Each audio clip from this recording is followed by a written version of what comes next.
제 옆에 계신 소중한 분들과 함께 우리 따뜻한 마음을 담아 사랑과 축복의 인사 함께 나눌까요? 눈을 마주 보며 인사합니다. 사랑합니다. 축복합니다.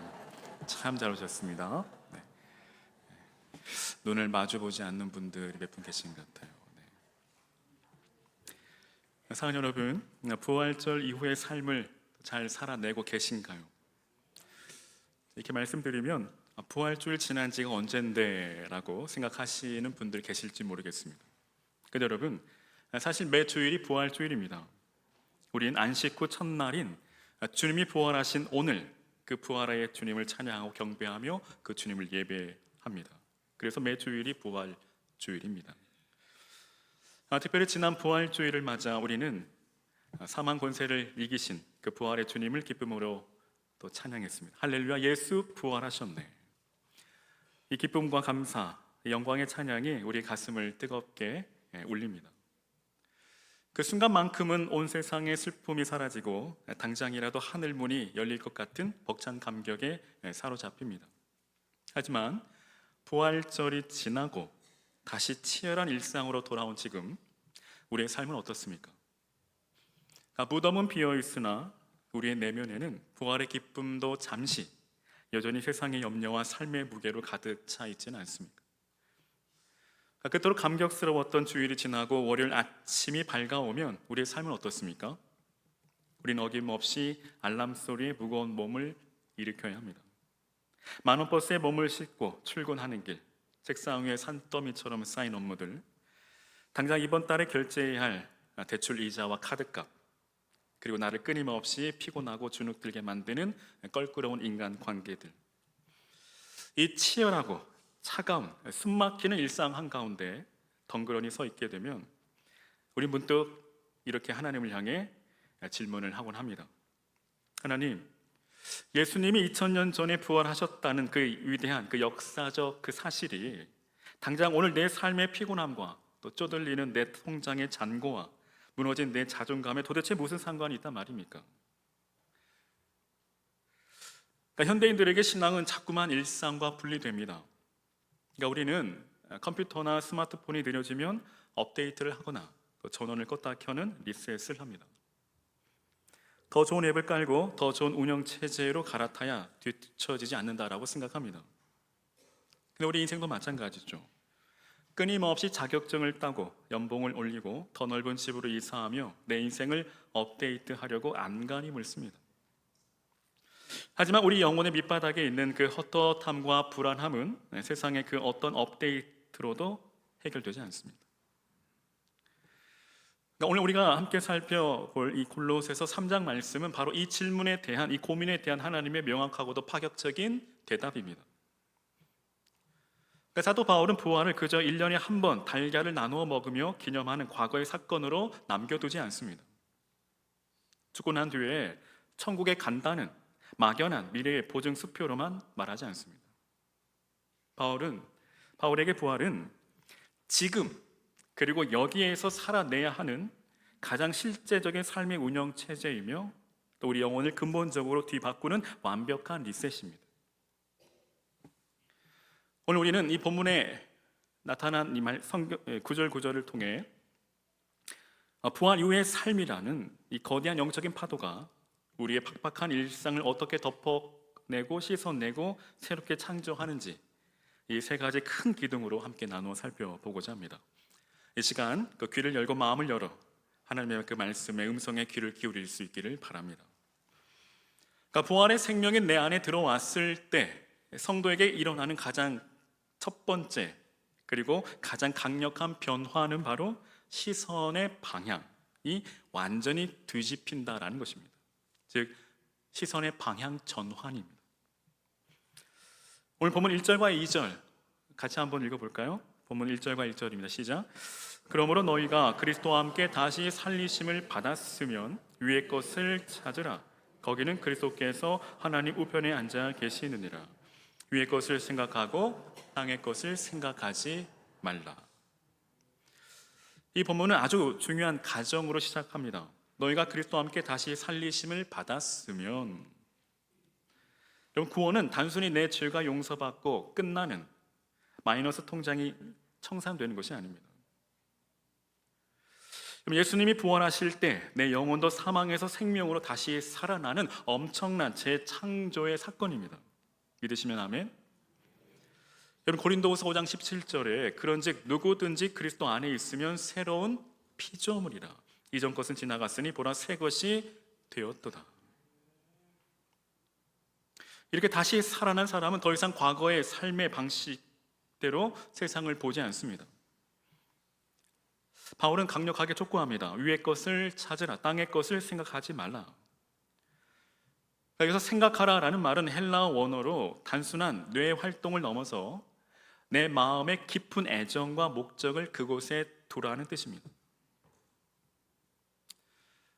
그럼 현대인들의 일상을 가만히 들여다보십시오. 우리는 하루 종일 고개를 푹 숙인 채 땅의 것만 바라보고 살아가지 않습니까? 스마트폰의 작은 액정 화면 속에서 주식 차트가 올라갔는지 내려갔는지, 부동산 시세는 어떻게 변했는지 끊임없이 확인합니다. 남들이 SNS에 올려놓은 화려한 이 오마카세 식사와 명품 가방, 좋은 자동차들을 보면서 나의 초라한 현실과 비교하며 끝없는 상대적 박탈감에 시달립니다. 어떻게 하면 남들보다 덜 무시당하고 더 넓은 아파트에서 내 노후를 완벽하게 보장받을 수 있을까? 이것이 이 시대를 살아가는 대부분의 사람들의 주된 관심이고 또 우리의 유일한 기도 제목이기도 하죠. 그러나 여러분, 땅의 것들은 결코 우리에게 영원한 안전이나 진정한 위로를 주지 못한다는 사실입니다. 우리가 이 땅에 두 발을 디디고 살다 보면 이 세상의 것들이 얼마나 안개처럼 덧없는 것인지 절실히 깨닫게 되는 순간들이 찾아오지 않습니까? 일례로 가족의 소중함을 생각해 보십시오. 지난달 사랑하는 부모님의 팔순잔치를 맞이하여 온 가족이 둘러앉아 웃음꽃을 피우며 축복의 인사를 나누며 우리는 가족이라는 공동체가 주는 그 벅찬 감사와 행복을 느낍니다. 하지만 동시에 우리 삶에는 짙은 슬픔의 시간도 존재합니다. 내 인생의 든든한 버팀목이 되어주고 울타리가 되어주셨던 부모님, 또는 사랑하는 남편과 또 사랑하는 아내를 먼저 천국으로 떠나보내며 주체할 수 없는 눈물을 쏟아내야 했던 그 상실의 시간들을 우리는 기억합니다. 이처럼 죽음이라는 이 거대한 장병 앞에서 이 땅에서 우리가 그토록 목숨 걸고 모았던 통장의 잔고나 화려한 사회적 직함이나 세상의 성공이 도대체 무슨 소용이 있단 말입니까?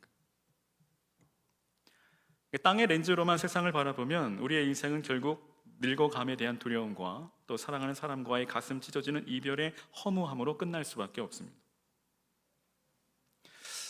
여러분, 지난주 소개해드린 실화 여러분 기억하시나요? 제2차 세계대전 당시 영국의 병사들이 사막을 걸어가는데 목이 너무 말랐습니다. 그러다 저 멀리 신기루가 보이죠? 저 사막 끝에 강물이 넘실거립니다. 그들 손살같이 달려가 첨벙첨벙 물속에 들어갑니다. 그리고 한껏 물을 마시고 그 자리에서 그들은 다 죽고 맙니다. 그러니까 확인해 보니 그 병사들의 입에는 모래가 가득 차 있었습니다. 이제 그들은 모래를 물인 줄 알고 퍼서 마셨던 것이죠. 여러분, 이 이야기가 우리에게 주는 영적인 큰 교훈은 뭘까요? 그것은 바로 우리 눈에 보이는 이 땅의 것들, 이 세상의 것들은 신기루일 뿐이라는 것입니다. 우리 눈에 보이는 모든 것들은 잠깐 보이다 없어지는 것들입니다. 그러므로 눈에 보이는 것들을 너무 쫓지 마시기 바랍니다. 너무 목매지 마시기 바랍니다. 그들이 결코 우리의 목마름을 해결해 줄 수 없습니다. 해결해 줄 수 없을 뿐 아니라 결국 영국의 병사들과 같은 안타까운 최후를 맞이하게 될 뿐입니다. 그리고 저와 여러분 바라기는 다윗의 고백처럼 목마른 사슴이 시냇물을 찾아 갈급함과 같이 주를 찾기에 갈급한 심령이 되시기를 주의 이름으로 간절히 축원합니다. 사랑하는 여러분, 기억하십시오. 예수님만이 진짜입니다.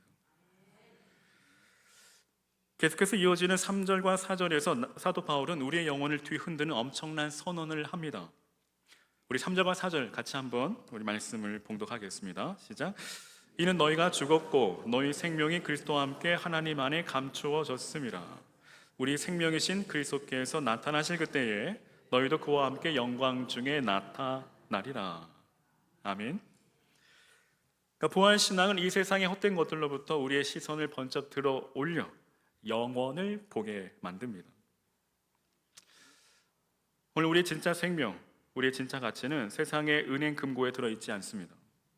우주 만물의 창조주이신 하나님 품속에, 그 가장 깊고 안전한 곳에 그리스도와 함께 완벽하게 감추어져 보호되어 있음을 믿으시기를 바랍니다.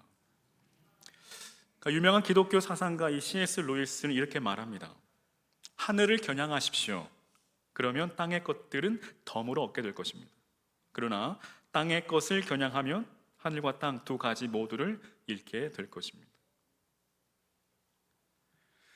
위의 것을 찾는 시선의 리셋이 일어난 사람들은 일상의 고난 앞에서도 요동하지 않습니다.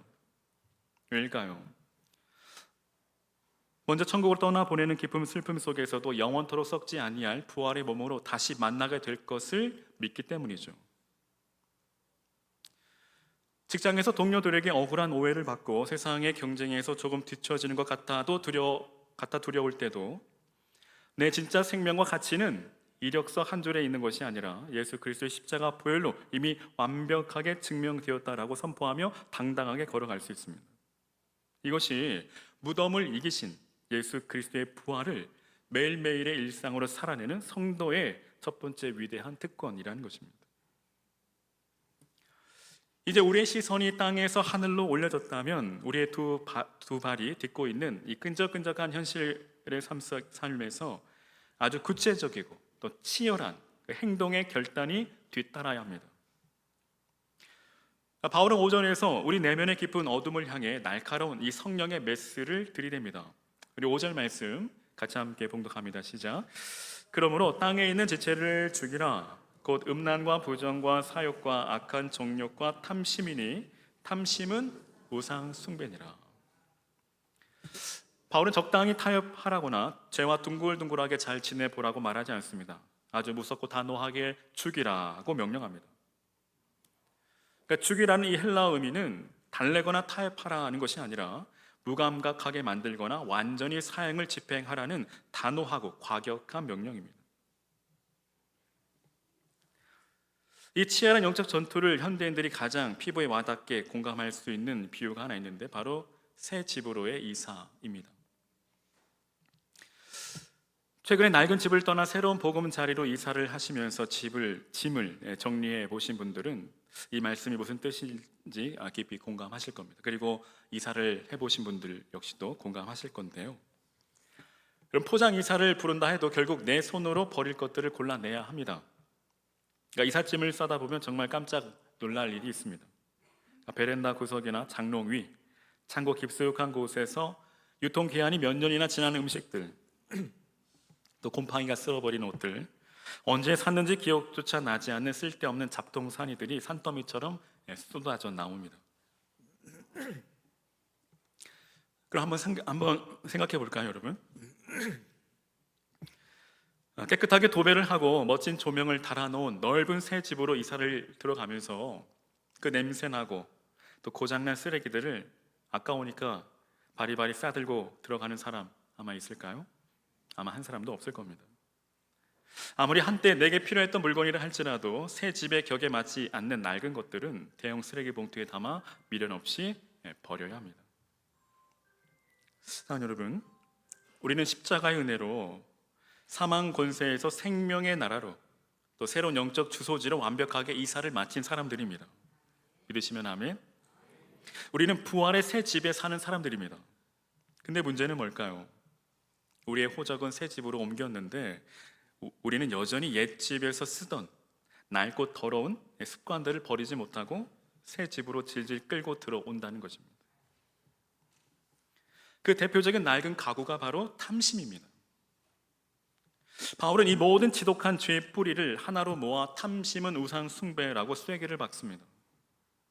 그 탐심은 헬라어로 더 많이 가지려는 끝없는 갈망이라는 의미입니다. 그렇다면 오늘날 우리의 우상은 무엇입니까? 여러분 이렇게 한번 질문해 보십시오. 하나님 없이도 살 수 있지만 이것 없이는 못 산다 하는 그것이 바로 우상입니다. 하나님을 믿는다 하면서도 내 삶의 진정한 안정감과 행복을 더 많은 돈, 더 높은 자리, 부동산에서 찾고 있다면 하나님보다 돈과 성공이 나를 지켜줄 것이라고 믿는 마음이 있다면 그것이 바로 우상이고 우상 숭배라는 것입니다. 우상은 나무로 깎아 만든 불상이 아니라 내 마음 중심에서 하나님의 자리를 밀어내고 들어앉은 나의 탐심 그 자체입니다. 그러니까 오늘날 현대 사회에서 우상 숭배는 불상 앞에 절을 하는 것만이 아닙니다. 현대의 우상은 훨씬 더 세련되고 합리적인 모습으로 우리에게 찾아옵니다. 자본주의 세상은 끊임없이 우리 귀에 대고 속삭입니다. 내가 가진 것에 절대 만족하지 마. 남들보다 뒤처지면 끝이야. 부동산을 더 늘려야 하고 주식 수익률을 더 높이고 명품 브랜드를 소비해야 내가 가치 있는 사람이야.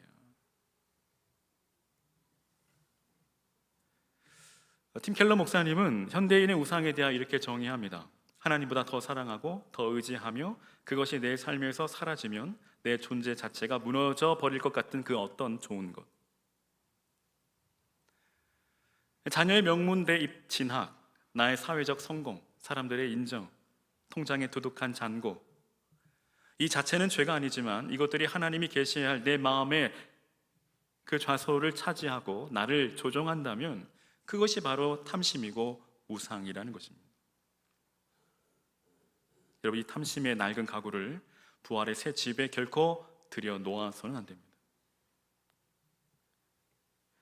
이제 내면의 죄를 고발한 바울은 이제 한 걸음 더 나아가 우리의 관계를 파괴하는 치명적인 옛사람의 습관들을 고발합니다. 8절과 9절, 우리 8절과 9절 말씀 같이 함께 봉독합니다. 시작. 이제는 너희가 이 모든 것을 벗어버리라. 거분함과 노여움과 악의와 비방과 너희 입의 부끄러운 말이라. 너희가 서로 거짓말을 하지 말라. 옛사람과 그 행위를 벗어버리고. 그러니까 오늘날 사람들은 겉으로는 화려하게 소통하는 것 같지만 실상은 타인과의 관계를 참으로 힘들어하고 버거워합니다. 요즘 젊은이들뿐 아니라 거의 모든 현대인들의 대화에서 빠지지 않고 등장하는 것이 바로 이 MBTI 성격 유형 검사입니다. 자신과 타인을 이해하는 도구로 널리 쓰이죠. 그러니까 인터넷에서 아주 유명하게 회자되는 밈이 하나 있습니다. 누군가 가족이나 친구에게 나 오늘 너무 우울해서 빵을 샀어 라고 말을 했을 때 그 반응의 차이입니다. 그러니까 철저하게 논리적이고 또 사실 중심적인 이 T 사고형의 사람은 어떻게 대답할까요? 그 질문에 무슨 빵을 샀어? 어디서 샀는데? 라고 상황에 집중합니다. 반면에 공감과 관계를 중시하는 이 F형 감정형의 사람은 이렇게 대답합니다. 왜 우울했어? 무슨 일이 있었어? 라며 감정에 집중한다고 합니다. 여러분 어느 쪽이신가요? 여러분 우리가 이런 테스트에 열광하는 이유가 뭘까요? 그만큼 내 마음을 알아주는 사람, 나와 완벽하게 통하는 사람에 목말라 있다는 뜻입니다. 그리고 나와 다르게 반응하는 사람에게 얼마나 쉽게 상처받고 갈등하는지를 또한 보여주는 증거이기도 합니다.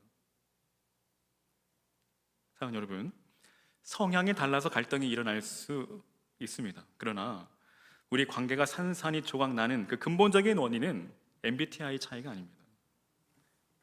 내 기준에 상대방을 억지로 우겨 넣으려 하는 이기심, 내 감정만 중요하다 소리치는 옛사람의 이 폭력성 때문입니다. 가장 가까운 배우자나 자녀에게 순간적으로 화를 참지 못해 가슴에 대못을 박는 말을 내뱉곤 맙니다. 직장 휴게실에서 동료를 안주거리 삼아 교묘하게 비방하고 헐뜯습니다. 그러면서 우리는 속으로 이렇게 합리화하죠. 나는 뒤끝은 없어. 원래 내 성격이 직설적일 뿐이야. 하지만 여러분, 그것은 솔직한 것이 아니라 부활의 새 집에 쓰레기를 버리면서 자랑스러워하는 아주 우스꽝스러운 모습입니다. 그래서 바울은 단호히 말합니다. 이제는 너희가 이 모든 것을 벗어 던져 버려라.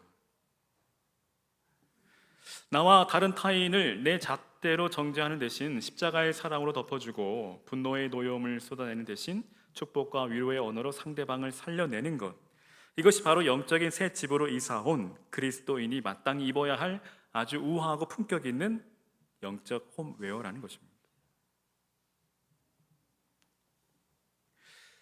이제 우리는 결단합니다.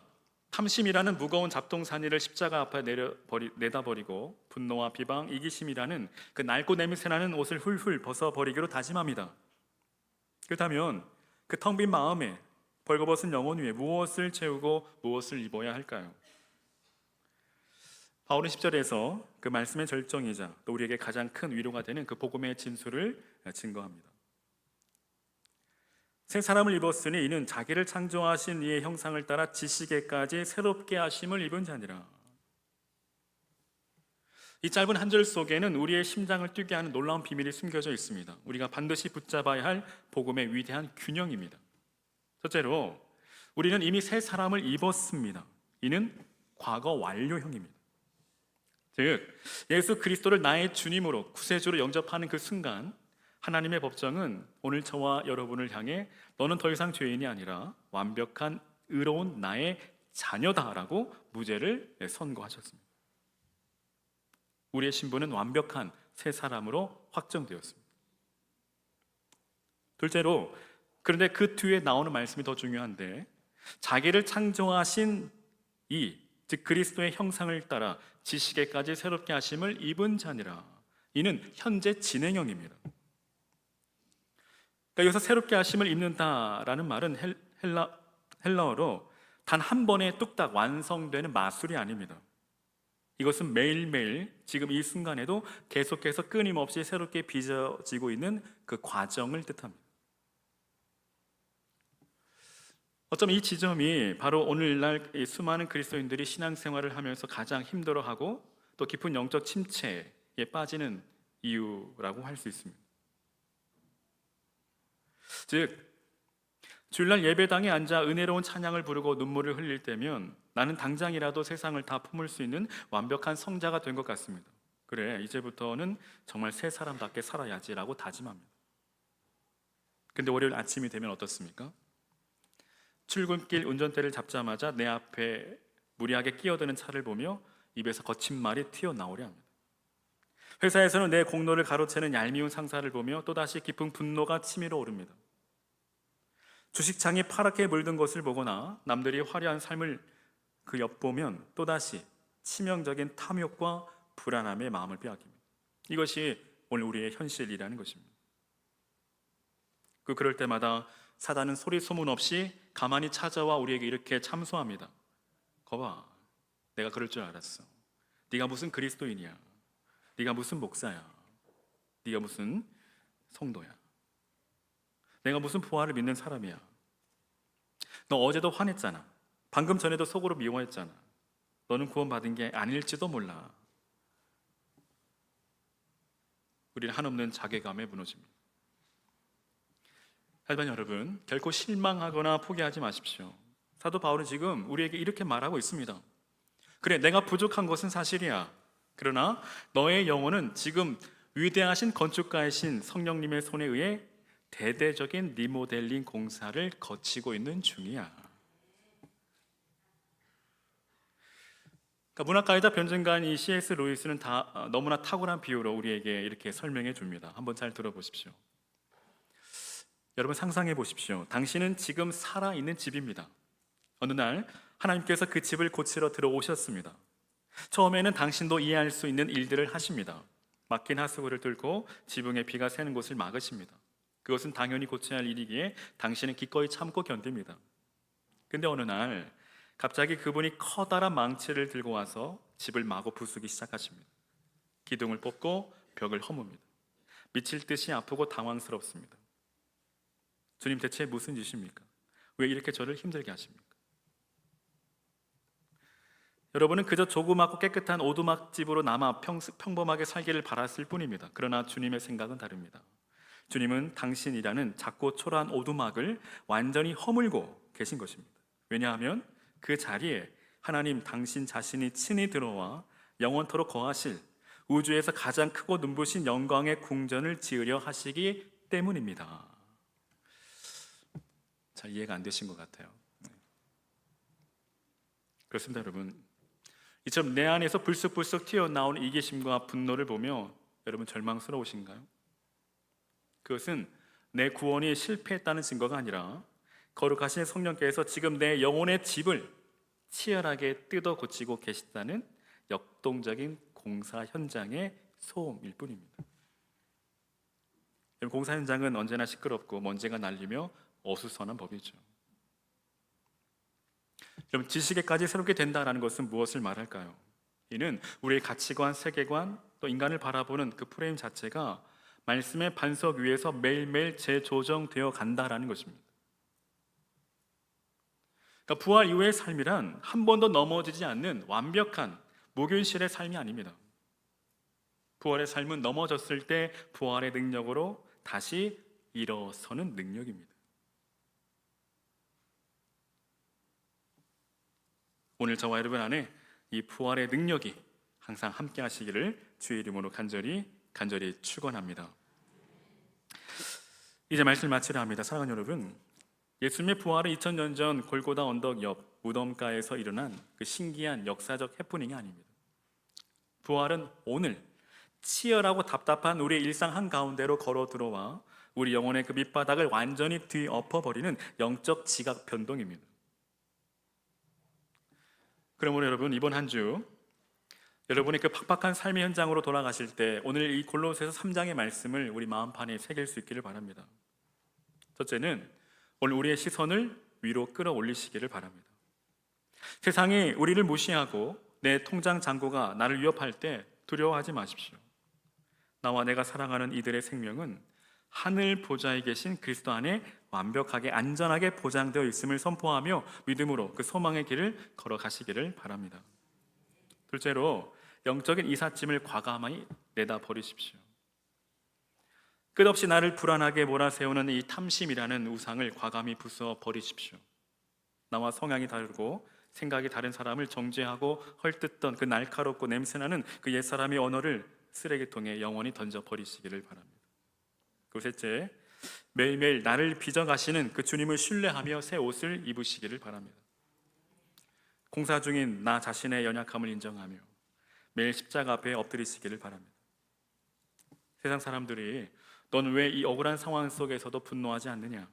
너는 왜 손해를 보면서도 평안할 수 있느냐라고 물을 때 내 안에 부활하신 예수 그리스도께서 살아서 나를 다스리시기 때문이라고 담대하게 삶으로 증명해 내시는 저와 여러분 되시기를 주의 이름으로 간절히 축원합니다.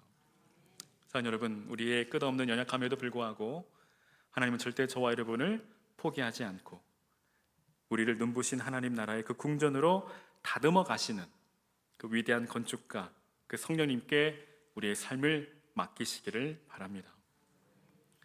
무덤의 그 차가운 돌문을 박차고 일어나신 예수 그리스도의 그 생명력 넘치는 그 부활의 능력이 오늘 저와 여러분의 삶과 가정과 직장과 또 모든 인간관계 그리고 남몰래 흘리는 그 눈물의 그 모든 일상 속에 찬란하게 봄꽃처럼 피어나기를 예수님의 이름으로 간절히 축원합니다.